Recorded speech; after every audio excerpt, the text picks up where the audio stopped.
This thing on? Look at me, it's like I actually care about making videos. Finding US manufacturers, my experience with, let's redo that. This is my experience with US manufacturers for Amazon FBA 1 year later.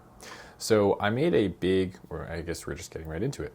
I made a big decision about a year ago to stop, not a year ago, 2 years ago, because a year ago I was already selling with a US manufacturer, so I couldn't have made the decision then.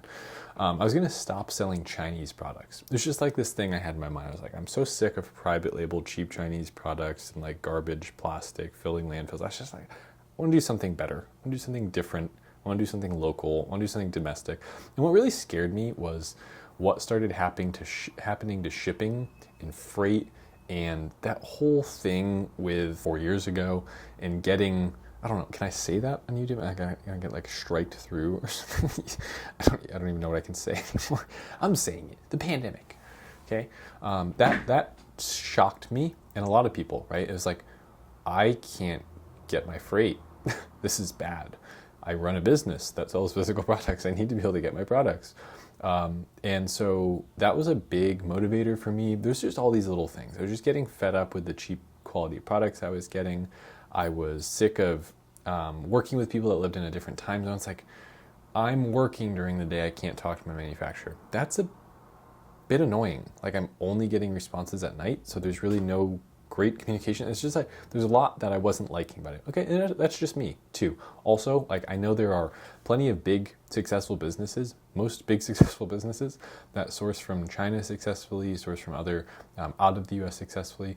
We are obviously not an export country. So yeah, most physical products aren't operating this way. That's why I thought this would be a unique video. So now that you know a little bit about my backstory, I was doing private label for about 3-4 years at this point.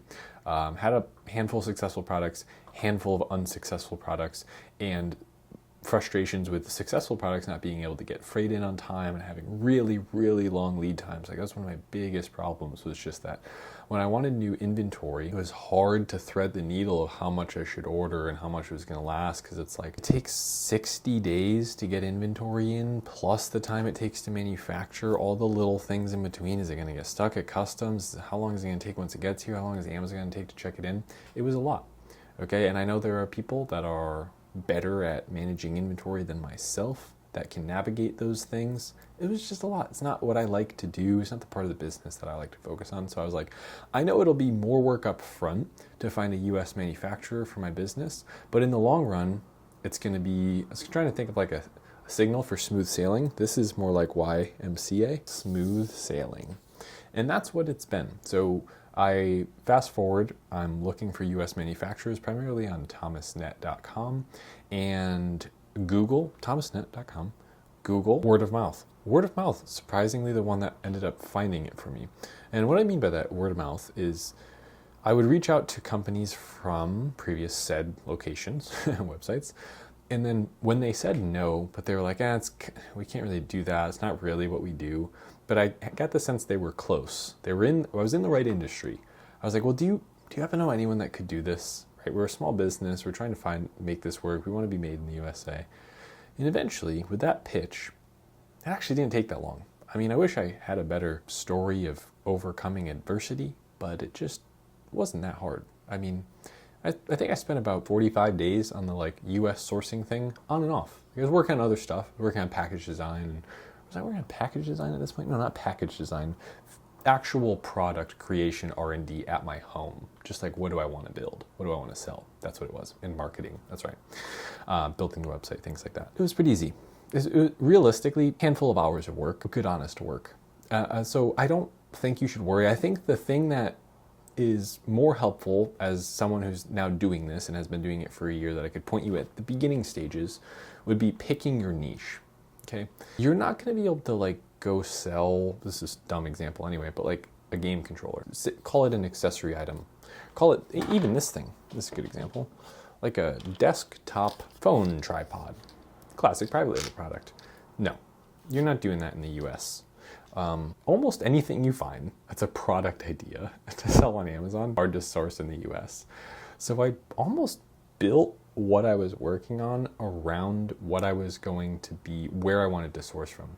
And without giving too much away, we're very self-sustainable with like our commodities, with our simple products, with our obviously food, supplements, and not endorsing those niches.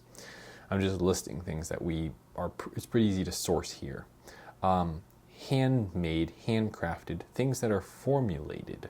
Like think of native deodorant and, having small deodorant makers literally making that deodorant for them to fund, or not fund, but provide their inventory until they could scale up and pay their own employees or get a co-packer or whatever that story is. Mixing of ingredients. That word co-packer, by the way, is a good one to have in mind when you're doing your Google searches because, sometimes it's not a manufacturer, it's a co-packer that you'd be looking for. But anyway, hot tip, fresh off the press. What has it actually been like? So you're doing this rough research, you find your niche that it's probably going to be easy to source these kind of things. And this isn't the ultimate guide for sourcing the US, it's more of just like a vlog of my experience, right? And so now, can I show this? I can definitely show this. Just sales, in case you're new here. What is this bozo charlatan talking about? I do this. I do this.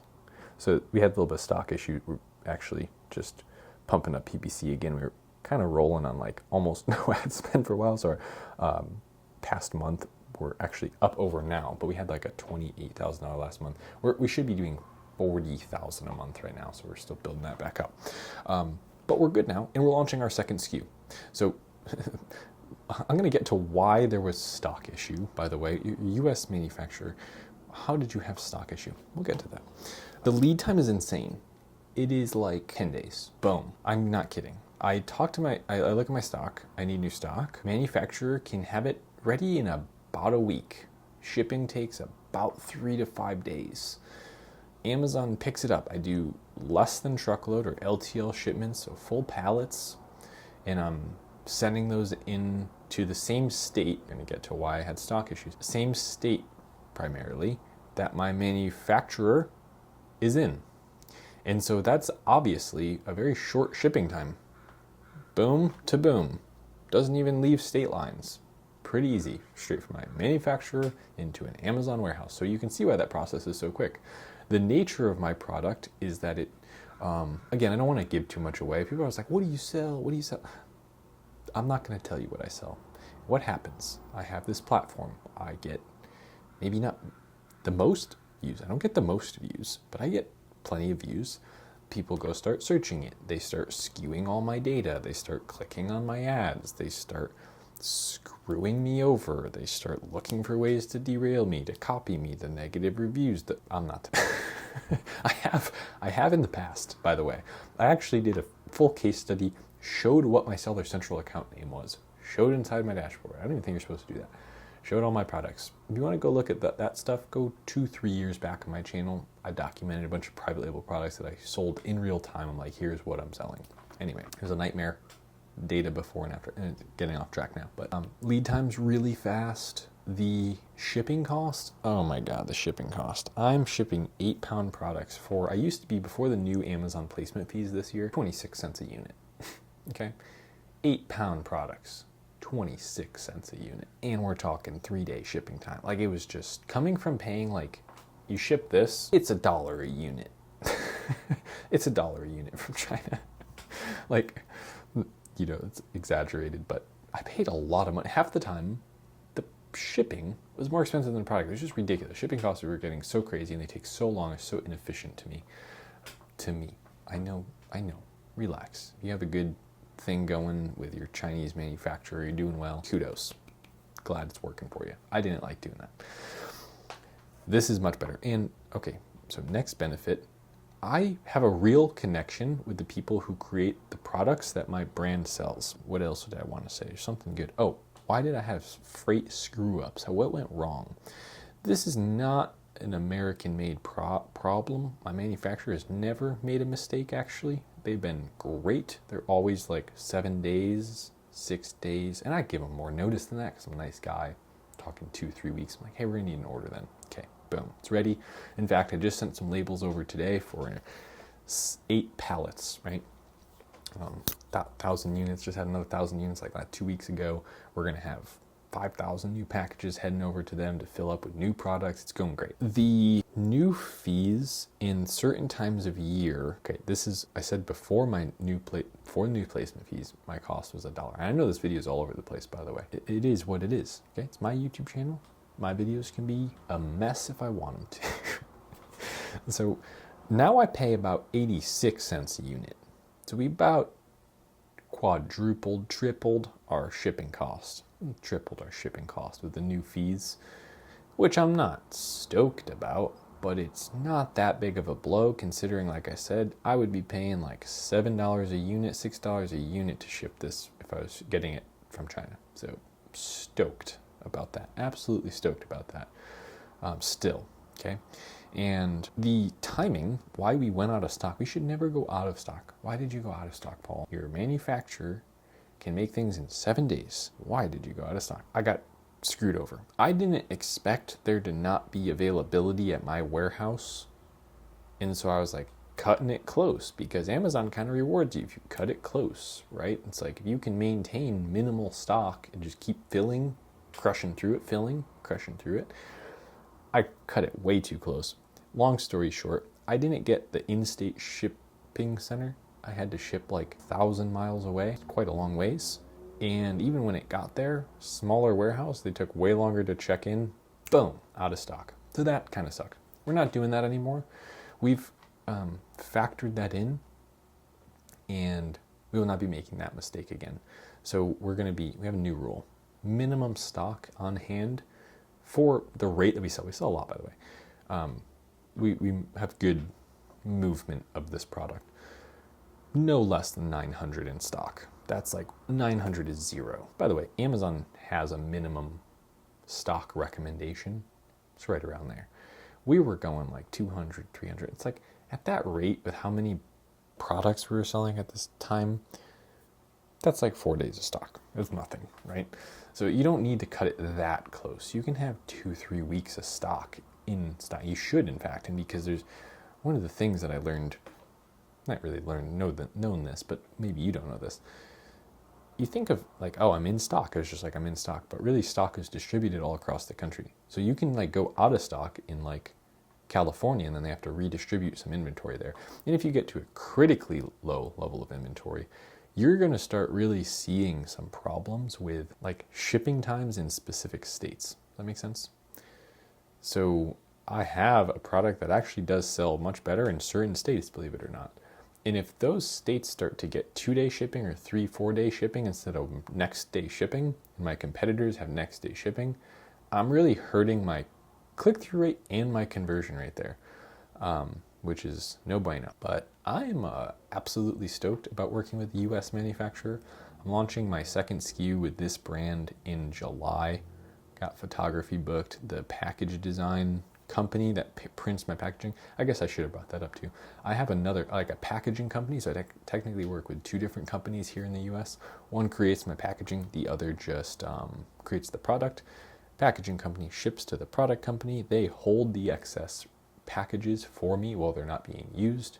Big company, warehouse, a whole lot, right? So they can store that stuff. So we send in 6,000-7,000 packages at a time, and we tend to fill 1,200 at a time. That's been the flow with this last product that we've landed on. So we get to send about five product shipments into Amazon for every one time we need to order packages, which is great. Second SKU's launching here. I'll be covering it on the channel, of course, what's going on, how I'm launching that, how I'm using PPC to launch it and whatnot. We tested a lot of I'll save this, by the way. Thank you so much for being here. We'll do more videos about the new product. That was my experience so far, 1 year in sourcing from the US. Bit of a nutty way of explaining it all. But I run this business and this brand. It's my thing. YouTube's kind of just like hey, what's up? Here's what's going on. Anyway, thank you so much for being here. Be sure to subscribe down below, and I'll see you in the next one. Later.